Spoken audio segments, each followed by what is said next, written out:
Welcome to Penrose Learning, where we make understanding easy. You start by opening Outlook and staying signed in because the notifications are tied to your active profile. Next, go to Windows Notifications to confirm Outlook is allowed to show banners. Disable if you prefer none. Once done, return to Outlook and right-click the notification icon in the system tray to ensure it's not duplicated. These steps remove permission-level causes and let you act on the app's built-in settings without chasing phantom pop-ups.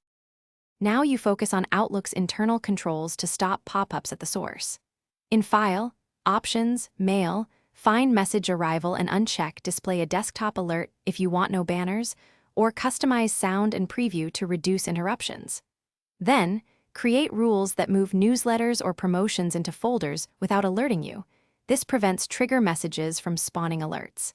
Make sure to test by sending a sample email, because seeing behavior confirms the settings applied correctly. Finish by restarting Outlook and then Windows to ensure your changes stick.